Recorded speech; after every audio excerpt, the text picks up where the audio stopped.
राज्य धनी व्यक्ति जड़े थिले तांकर गोटे पुओ थिला तांको पुओटी बाहर कले।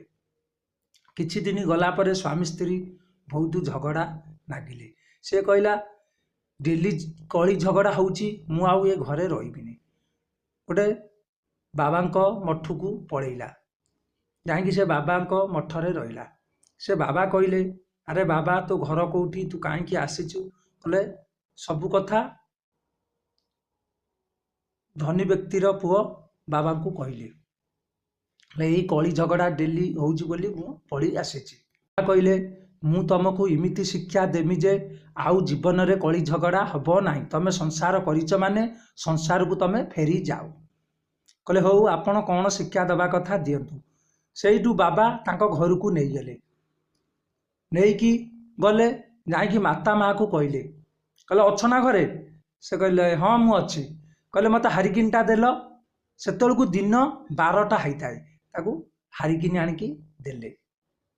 सेठू हारिकिनी देकी माता पलैले। सेठू बाबा कहले तमे एटारू कौन शिक्षा पाइल। कहले आज्ञा मु किछि पाइनी।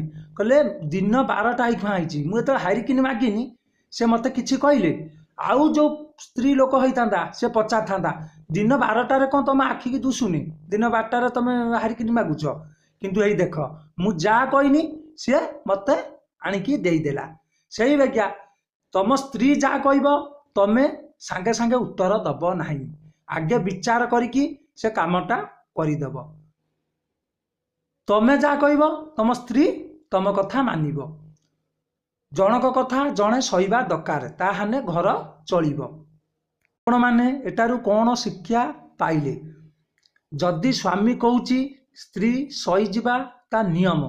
जदि स्त्री कहूची ता स्वामी रहीजिबा ता नियम। जदि जड़े चुप हो जाउची ताहाने झगड़ाटा बंद हो जिवो। जदि आठ करंट दीटा रोची ताहाने ठीक बॉल जलिबो। जदि गोटे कमी जिवो आठ हो कि करंट हो कमी जिवो बॉल जलिबने।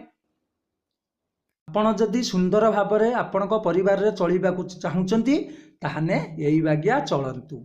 आपणकर जीवन रे किछि असुविधा आसीबो नाही।